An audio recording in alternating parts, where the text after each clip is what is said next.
Bapak Recording Ibu, in progress. saudara-saudara sekalian, mari kita mempersiapkan diri untuk mendengarkan bacaan kitab suci yang akan kita jadikan bahan untuk renungan kita. Saya akan mengambil dari Injil Matius. Tuhan beserta kita. Inilah Injil suci Yesus Kristus menurut Matius. Dimuliakanlah Tuhan. Bab 18 ayat 21 sampai 27. Kemudian datanglah Petrus dan berkata kepada Yesus, "Tuhan, sampai berapa kali aku harus mengampuni saudaraku jika ia berbuat dosa terhadap aku? Sampai 7 kali?" Dan Yesus berkata kepadanya, "Bukan, aku berkata kepadamu, bukan sampai 7 kali, melainkan sampai 70 kali 7 kali. Sebab hal kerajaan sorga seumpama seorang raja yang hendak mengadakan perhitungan dengan hamba-hambanya. Setelah ia mulai mengadakan perhitungan itu, dihadapkanlah kepadanya seorang yang berhutang 10.000 talenta. Tapi karena orang itu tidak mampu melunaskan hutangnya, raja itu memerintahkan supaya ia dijual beserta anak istrinya dan segala miliknya untuk pembayar hutangnya. Maka sujudlah hamba itu menyembah dia, katanya, 'Sabarlah dahulu, segala hutangku akan kulunaskan.' Lalu tergeraklah hati raja itu oleh belas kasihan akan hamba itu, sehingga ia membebaskannya dan menghapuskan hutangnya." Demikianlah sabda Tuhan.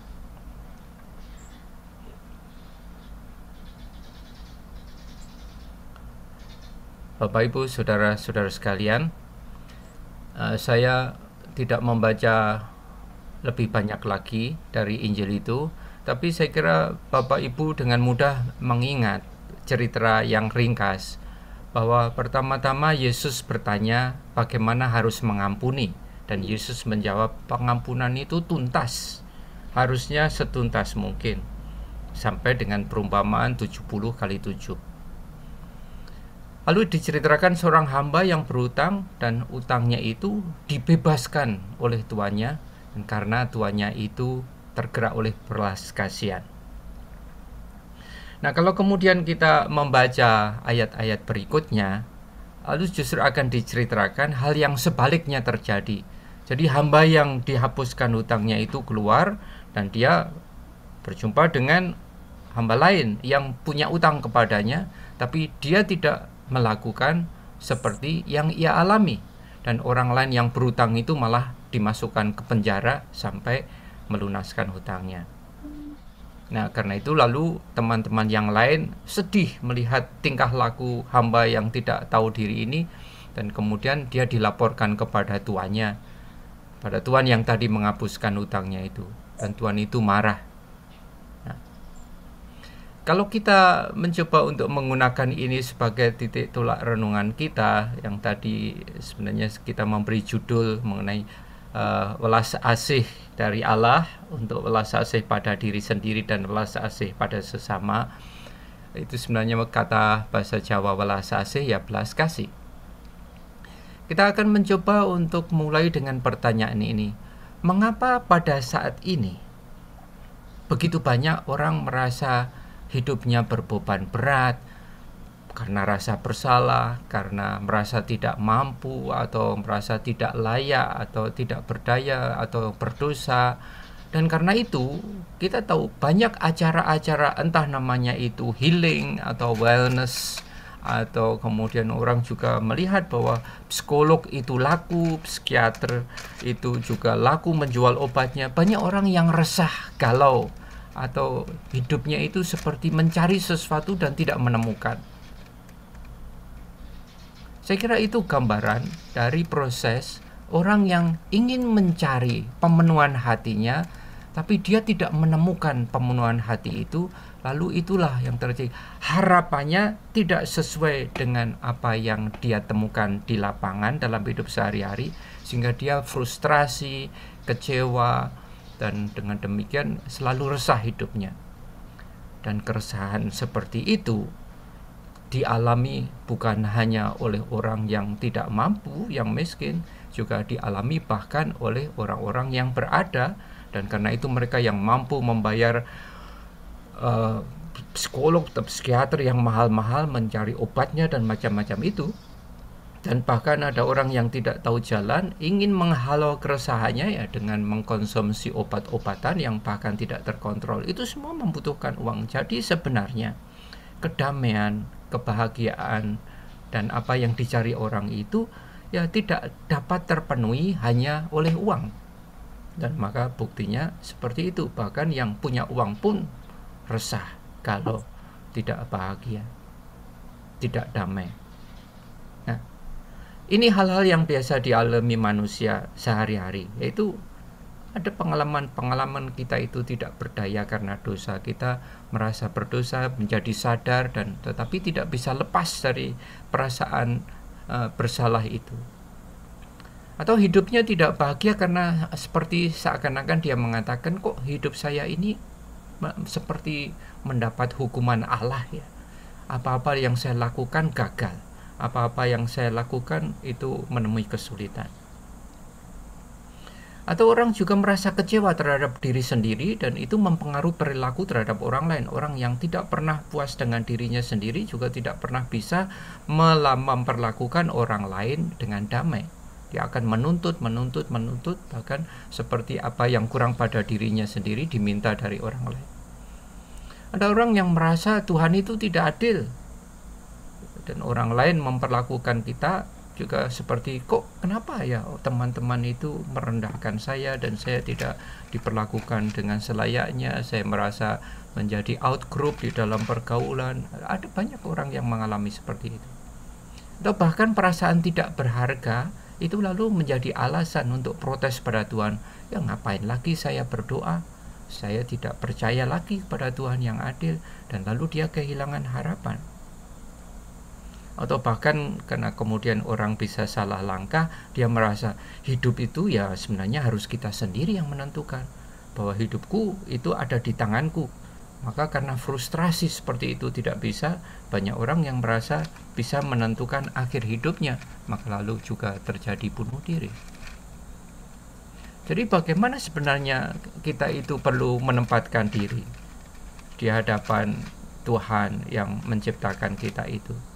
Maka pertama-tama barangkali adalah dengan rendah hati dan dengan penuh keyakinan mengatakan, ya manusia itu kan ada karena sebuah proses penciptaan. Ada suatu proses yang mendahului kehidupan kita. Kita itu tidak memulai kehidupan dari kemampuan diri kita, tapi kita itu dianugerahi kehidupan. Manusia itu perlu sadar betul-betul bahwa hidupnya itu diberi oleh yang membuat kehidupan. Jadi Allah lah yang memulai segala-galanya, dan kita mendapat tugas perutusan, diutus untuk hidup sepenuhnya dan hidup secara penuh dengan penuh kebahagiaan.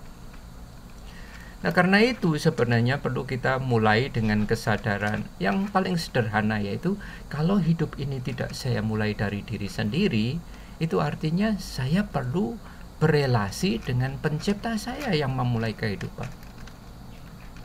Dan ternyata waktu saya hidup dan sadar saya tidak hidup sendirian.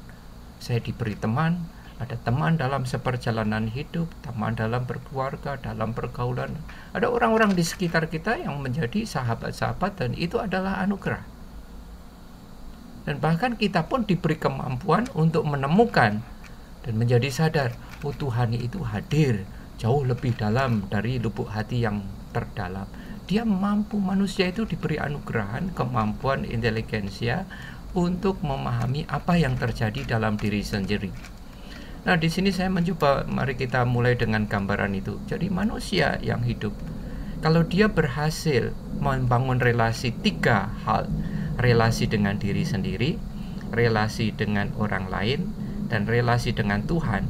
Kalau 3 relasi itu berjalan seimbang, maka saya sebenarnya lalu dia bisa menemukan jalan-jalan untuk menemukan kedamaiannya. Dia bisa beralih dari kegalauan, keresahan yang sekarang menjadi beban.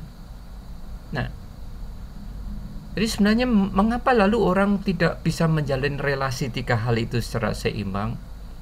Itu sebabnya justru karena kita tidak bisa lepas dari dosa. Jadi dosa itu adalah terputusnya relasi kita dengan Allah, dan karena relasi kita dengan Allah terputus, efeknya berimbas pada rusaknya relasi kita dengan diri sendiri. Orang yang berdosa itu kalau tidak bisa lepas dari dosanya selalu merasa dirinya bersalah, dan itu kehilangan energi untuk hidup karena menyalahkan diri terus menerus.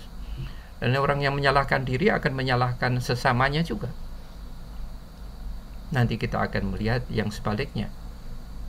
Kalau mencintai diri, kalau punya welas asih pada diri sendiri, akan berkembang welas asih pada sesama. Jadi Allah itu ingin selalu menjalin relasi dengan yang dikasihinya, yaitu semua ciptaan alam semesta ini yang begitu dikasih Allah, dan Allah itu selalu membuka diri akan relasi, dan karena itu kita hanya perlu menyambutnya. Kita baca misalnya dalam tulisan Yohanes bab 3:16 itu, begitu besar kasih Allah akan ciptaan ini sehingga Ia mengaruniakan anaknya yang tunggal, Yesus Kristus, supaya orang yang percaya kepada Yesus itu tidak mati, melainkan memperoleh hidup yang kekal. Nah, karena itu seperti tadi kita di dalam doa-doa memusatkan diri pada Yesus yang dengan penderitaannya menyelamatkan dunia. Jadi pulihnya relasi kita dengan pencipta, dengan diri sini, dengan orang lain itu karena Yesus itu telah menunjukkan menjadi jalan, menjadi kehidupan, dan itu adalah kebenaran. Aku inilah jalan, kebenaran, dan hidup. Jadi apa yang diajarkan oleh Yesus sehingga supaya kita itu bisa lepas dari yang disebut beban-beban dosa dan beban keresahan. Yesus misalnya di khotbah di bukit itu, dia berbicara kepada banyak orang, mengatakan, berbahagialah orang yang murah hatinya karena mereka akan memperoleh kemurahan. Murah hati itu memiliki welas asih, memulai belas kasih. Hatinya itu begitu terbuka dan mudah tersentuh, mempunyai empati bagi kehidupan orang, mudah tergerak. Kita itu masih terus suka menyimpan beban dosa dan tidak ingin misalnya kita punya rasa benci, terus dipupuk, diingat-ingat orang yang telah menyakiti kita. Kita mempunyai sakit hati dan tidak mau itu menyembuhkan diri sendiri. Ada rasa amarah pada orang lain, bahkan mudah iri akan keberhasilan orang. Bahkan juga kita memelihara permusuhan di dalam diri sendiri. Nah, beban-beban itu semua memberatkan hidup kita, dan itu yang ditanggung oleh Yesus. Kita ingat misalnya Matius mencatat, Yesus mengatakan, mari datang padaku. Kalau kalian itu letih, lesu, atau berbeban berat, datanglah, aku akan memberikan kelegaan kepadamu. Dan Yesus selalu mengingatkan juga dalam Matius itu, biarlah kekhawatiran hari ini untuk hari ini. Besok adalah hari baru. Biarlah hari baru menjadi sesuatu yang baru. Dan badan kita ingat bagaimana pada kesempatan lain Yesus mengajarkan juga cara untuk melepaskan dari beban batin itu dengan mengajarkan cara berdoa. Misalnya dalam doa Bapa kami itu, dan kita menemukan dalam doa itu kata-kata ini. Nah, ampunilah kesalahan kami seperti kami pun mengampuni orang yang bersalah kepada kami. Maka lalu kita kembali pada pertanyaan awal tadi, mengapa kita banyak orang dan bahkan kita sendiri selalu seperti ada kegelisahan terus-menerus dan mencari kedamaian, mencari kebahagiaan, dan tidak pernah menemukan. Segala macam hal kita lakukan, berziarah ke tempat ini, ke tempat itu, berderma ini dan itu, segala macam hal yang saleh-saleh kita lakukan, tapi sepertinya kok tidak cukup. Barangkali mari kita bertanya pada diri sendiri, cukupkah kita belajar untuk justru mulai mengampuni diri sendiri, mempunyai welas asih pada diri sendiri seperti yang dilakukan dan diajarkan Yesus itu? Coba mari kita lihat bagaimana Yesus menunjukkan welas asihnya itu. Ada cerita yang seorang perempuan ditangkap rame-rame dan dihukum oleh orang-orang, mau dirajam karena dia dianggap berzina. Yesus, perempuan ini kita tangkap nih berzina. Dalam hukum dia harus dihukum mati, tapi Yesus kan mengatakan, ya kalau ada kalian yang tidak berdosa, ya mulai aja lempar. Dan setelah semuanya ternyata satu persatu pergi, Yesus bertanya kepada perempuan itu, Di mana mereka? Tidak ada lagi, Tuhan. Lalu kata Yesus, aku pun tidak menghukum engkau. Pergilah dan jangan berbuat dosa lagi mulai dari sekarang.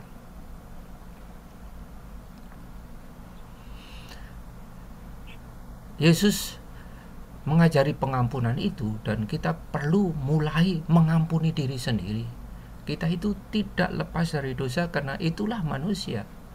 Manusia itu cirinya adalah kelemahannya dan keberdosaannya. Tetapi justru kita ingin mengikuti Yesus, dan Yesus itu yang menunjukkan cara dan jalan bahwa semua orang diberi janji untuk lepas dari kungkungan dosa itu, sebagaimana kematian Yesus di salib menebus dosa-dosa. Lalu apalagi yang tidak dapat kita percayai? Mengapa kita tidak mempercayai janji yang semudah itu? Janji kehidupan, kepenuhan hidup. Jadi kalau kita kembali pada 3 relasi itu, welas asih dari Allah, kita itu mulai dengan mempercayai kita diciptakan itu mendapatkan belas kemurahan hati Allah, belas kasih Allah yang begitu besar.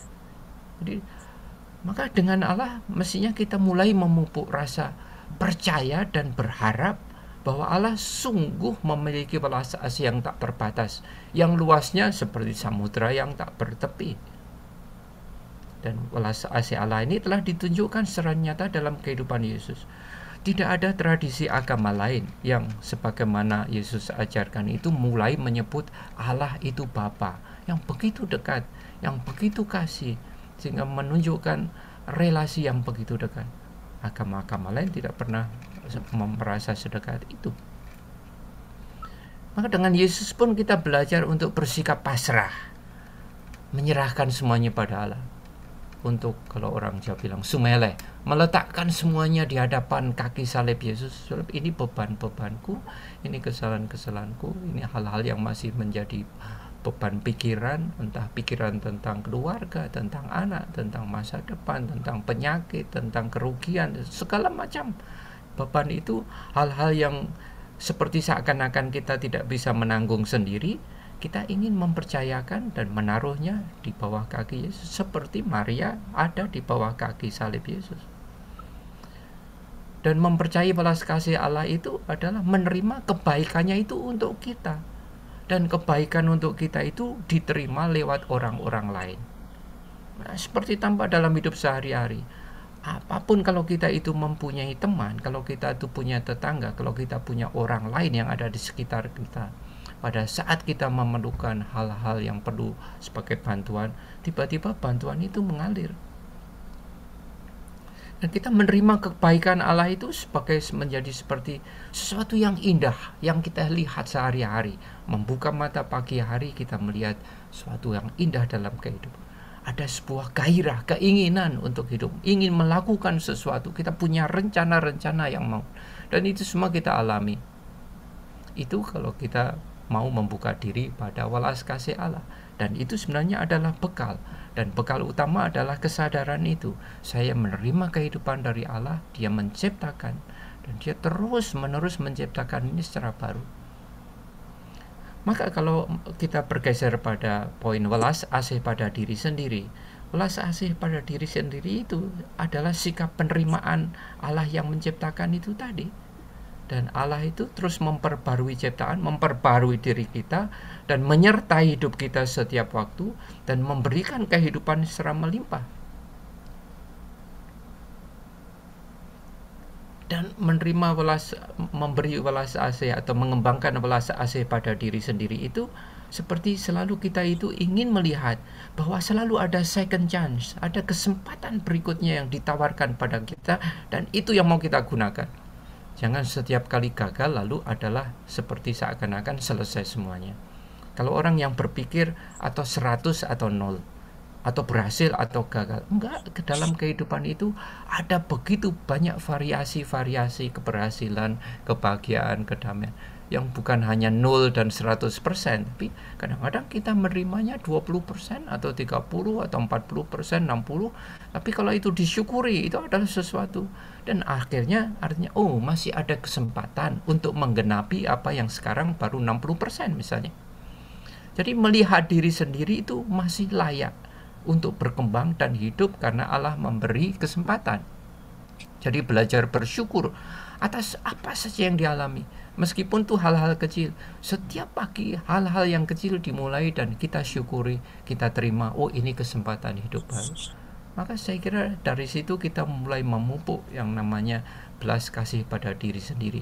Yang kerap kali kita itu jarang memuji diri sendiri, jarang memberi penghargaan diri sendiri, bahkan tidak berpikir mengenai memberi hadiah pada diri sendiri. Jadi memberi hadiah pada diri sendiri pada kesempatan-kesempatan tertentu itu mengembangkan rasa welas asih itu dan melihat bahwa diri kita itu juga berharga. Dan dengan demikian kita pun juga mulai mengakui apa yang telah kita capai dalam hidup. Yang kita lihat, barangkali tadi belum berhasil, tapi itu tidak 0%. Barangkali hanya 30, hanya 50, hanya 60%, atau 70%.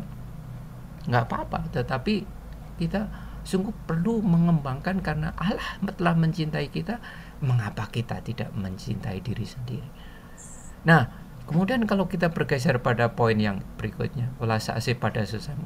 Jadi welas kasih pada Allah, dari Allah yang kita terima, itu memberi kita kekuatan untuk berani mencintai diri. Itu bukan egoistis itu. Jadi mencintai diri itu selalu adalah tindakan yang ujungnya adalah demi orang lain, tapi juga demi diri sendiri. Karena hidup kita tidak selalu untuk diri sendiri. Seperti Paulus kan mengatakan, tidak ada orang yang hidup untuk dirinya sendiri. Jadi kita hidup untuk Kristus yang hidup dalam diri kita. Nah, kalau pada sesama bagaimana? Maka caranya sama. Kalau pada welas asih pada diri sendiri adalah mengaku kita ini diciptakan hidup dari Allah, maka dengan demikian kita pun ingin melihat bahwa orang-orang lain itu adalah anugerah Tuhan, sesama ciptaan yang juga dianugerahi secara melimpah kasih Allah yang menghidupkan. Dan anugerahnya itu berbeda-beda. Ingat, macam-macam cerita tentang talenta. Ada yang punya 5, ada yang 3, ada yang 2, ada yang 1. Berbeda-beda. Setiap orang itu unik, lalu berbeda-beda. Maka kalau kita itu iri pada orang lain, itu artinya tidak mengakui keunikan.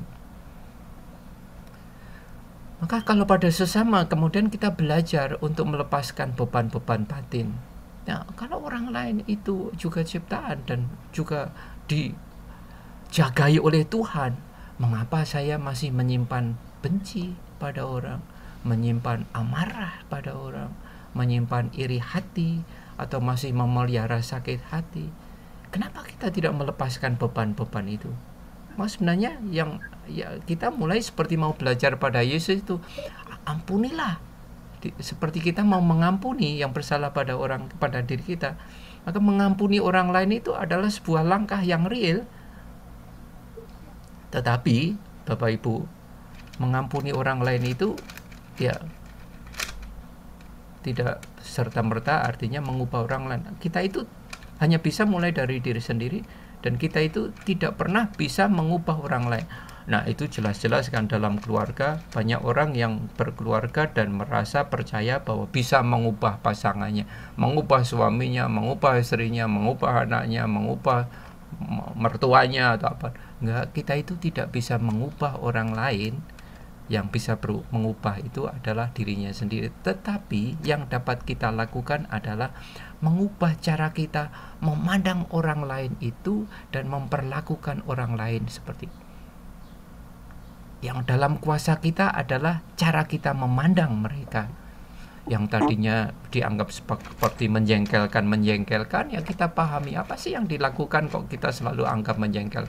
Orang itu kok seperti selalu seakan-akan menyalahkan diriku terus dan menganggap saya itu tidak mampu atau menganggap saya rendah. Nah, itu yang kita ubah. Jadi cara kita memandang orang lain, kalau kita mengubahnya, maka orangnya tetap sama, tapi yang semula tidak dapat kita pahami, tidak dapat kita ampuni, akan kemudian dapat kita terima dan kita ampuni. Dan kita dengan demikian terbebas dari beban-beban itu. Maka lalu akan berkembang welas asih pada diri sendiri, itu akan berkembang pada sikap hormat pada orang, menghargai, menerima, memuji, membesarkan hati, mendukung. Itulah relasi-relasi yang mengembangkan kehidupan. Maka sebagai hal yang penutup, saya mengajak untuk mencoba merefleksikan. Kita itu mempunyai macam-macam kegiatan saleh, entah pergi ke gereja, hal-hal yang agama, yang ritual itu semua kan yang saleh-saleh. Tapi pertanyaannya, apakah yang telah kita lakukan dalam hal segala macam bentuk doa, kebiasaan kita hidup saleh, menggereja dan sebagainya itu benar-benar seperti mengubah diri kita seperti yang kita harapkan? Apakah seperti ibadat kerahiman ilahi ini memberi kepada kita kemampuan untuk sungguh memiliki welas asih pada diri sendiri dan sesama, dengan demikian membuka diri lebih lebar bagi welas asih dari Allah? Maka kalau hati kita itu semakin menemukan welas asih dari Allah, yang membuat kita berubah semakin mengasihi diri sendiri, dan kemudian kasih pada diri sendiri karena saya merasa lebih semakin berharga di hadapan Allah. Kemudian saya juga semakin menghargai kehidupan orang lain, berani mengampuni orang lain. Maka saya kira itu kita ada di dalam kegiatan rel yang benar. Tapi kalau hal-hal kesalehan kita lakukan tapi tidak mengubah hidup, maka perlu ada sesuatu rahmat khusus yang kita mohon. Tuhan, ubahlah hatiku supaya dengan demikian menjadi semakin seperti hatimu. Maka penutup saya mengutip apa yang dikatakan Yesus. Yesus berpesan, kalian yang mendengarkan aku, inilah pesanku, kasihilah, bahkan kasihilah musuhmu, dan berbuatlah baik kepada orang yang membenci kamu. Karena kan kita diberi pesan, kasihlah sesama seperti kita mengasihi diri sendiri. Bapak Ibu, saya kira 3 poin itu, bahwa ada 3 relasi yang kita miliki. Relasi dengan Allah, relasi dengan diri sendiri, relasi dengan sesama. Dan itu warnanya adalah kita dari Allah itu kita menerima welas asih dari Allah. Dan yang kedua, kita itu ingin belajar semakin mencintai diri sendiri, welas asih pada diri sendiri, menerima diri sendiri sebagai yang berharga. Dan dengan demikian kita makin berkembang dalam welas asih pada sesama. Terima kasih.